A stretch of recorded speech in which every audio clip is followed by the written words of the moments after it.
नमस्कार, आप देख रहे हैं बीटी बाज़ार। मैं हूं तान्या नेजा और आज की इस वीडियो में हम बात करने वाले हैं इरिडा स्टॉक की, क्योंकि आज ये पर्टिकुलर स्टॉक काफ़ी तेज़ी दिखा रहा है।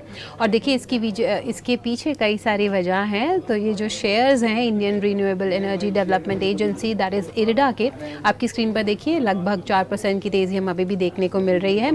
अगर आप इसके आईपीओ प्राइस से कंपेयर करेंगे जो कि 32 रुपये था, तो ऑलरेडी स्टॉक 500% से ज़्यादा तक का जो रिटर्न है वो अपने निवेशकों को ऑलरेडी दे चुका है। कंपनी अगेन फोकस में है क्योंकि 2030 फाइनेंशियल ईयर तक FY 2030 तक कंपनी का ये मानना है कि वो महारत्ना PSU जो स्टेटस है वो प्राप्त कर सकती है। अभी आपको ये बता दूं कि महारत्ना स्टेटस को क्लासिफाई करने के लिए यहाँ पे कुछ बेसिक नीड्स होती हैं जो कंपनी की फुलफ़िल होनी चाहिए, जैसे कि फर्स्टली कंपनी के पास नवरत्न स्टेटस होना चाहिए जो कि ऑलरेडी इरिडा के पास है।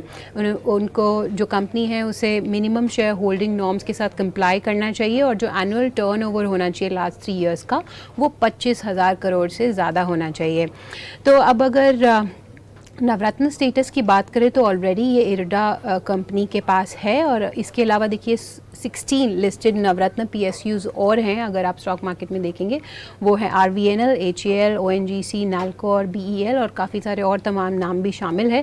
अगर आप इरिडा की माने तो कंपनी का ये कहना है कि जो एनुअल डिस्पर्समेंट्स है उसमें आप 5x तक की जो उछाल है, 5x तक का जो उछाल है 1.36 लाख करोड़ रुपीस तक का, वो फाइनेंशियल ईयर 30 में आते हुए देख सकते हैं।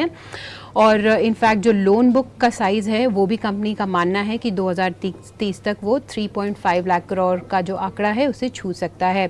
अगर नतीजों की बात करें तो 33% का जंप हमने आते हुए देखा था चौथी तिमाही के। अगर हम नतीजों की बात करें इरिडा के स्टॉक में, तो कंपनी ने 33% का जो जंप है यहाँ पे नेट प्रॉफिट में पोस्ट किया था, 337 odd करोड़ रुपीज़ का प्रॉफिट। और in fact highest ever annual loan sanctions और डिस्पर्समेंट्स, ये भी फिगर्स हमारे पास सामने आई थी FY 24 के लिए। इसके अलावा देखिए एक और न्यूज़ है जिसकी वजह से ये स्टॉक फोकस में है, पॉजिटिव इम्पैक्ट हमें देखने को मिल रहा है। तो ये जो स्टॉक है वो FTSE all world all cap index में भी शामिल हो चुका है, ऐड हो चुका है।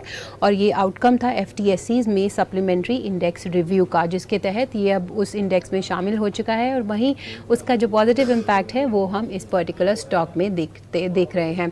अब आप अगर स्टॉक में इन्वेस्ट कर चुके हैं या फिर इन्वेस्ट करने की सोच रहे हैं तो आप ये सोच रहे होंगे कि आगे चलकर इसकी चाल कैसे हो सकती है और ये जो मोमेंटम है ये आगे चलकर भी कंटिन्यू रहने वाला है या नहीं। तो हमने जाने माने मार्केट एक्सपर्ट राघवेंद्र सिंह से बातचीत की, उनसे ये समझने की कोशिश की कि ये जो मोमेंटम है ये आगे कंटिन्यू रहेगा या नहीं। तो उनका ये कहना है कि जो लोकसभा इलेक्शन है जिन पे सभी निगाहें जो है अब टिकी हुई हैं, अगर वो एज़ पर दी एक्सपेक्टेशन आता है तो आप इस स्टॉक को 300 तक के लेवल्स तक जाते हुए भी देख सकते हैं।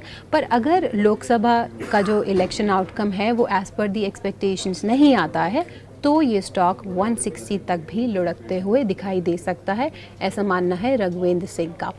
तो अब देखने वाली बात यही होगी कि ये जो मोमेंटम आप अभी अपनी स्क्रीन पर देख रहे हैं 4% तक की तेज़ी, 192 का लेवल, ये आगे जाके कंटिन्यू रहता है या नहीं।